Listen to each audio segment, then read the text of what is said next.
आज हम जानेंगे किसके बारे में? वर्ग के बारे में। वर्ग को क्या बोलते हैं इंग्लिश में? स्क्वायर। क्या बोलते हैं? अब सबसे पहला पॉइंट ध्यान देना है, ध्यान दो वर्ग के बारे में कि वर्ग का क्या है, सभी भुजाओं की माप क्या होती है? यानी बराबर होती है ना, इक्वल होता है। उसके बाद ध्यान देना है वर्ग का प्रत्येक कोण कितना डिग्री का होता है? 90 डिग्री। और वर्ग का विकर्ण भी क्या होता है? बराबर होता है। ध्यान दो। इसके बाद ध्यान देना है एरिया को बोलते हैं क्षेत्रफल, इसका हम शॉर्ट फॉर्म क्या यूज करेंगे? पेरीमीटर का परिमाप होता है, इसका शॉर्ट फॉर्म क्या यूज करेंगे? साइड मतलब भुजा होता है, यहाँ x नहीं मानेंगे, क्या मानेंगे हम यहाँ?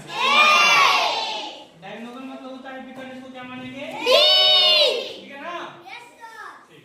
अब ध्यान दो यहाँ पे क्या है, वर्ग का क्षेत्रफल होता है भुजा स्क्वायर। क्या होता है? भुजा स्क्वायर। यहाँ पर लिख सकते हैं a बराबर छोटा a स्क्वायर, यानी एरिया बराबर a स्क्वायर यानी भुजा स्क्वायर।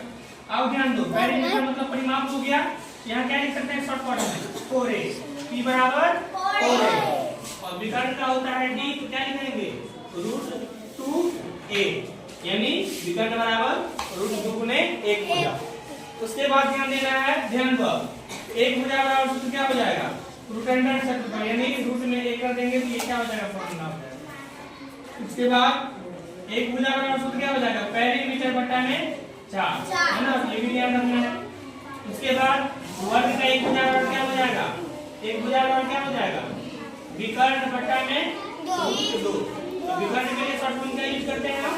d। क्या करते हैं? d। इस प्रकार से क्या कर सकते हैं, वर्ग के बारे में जान सकते हैं। ठीक है।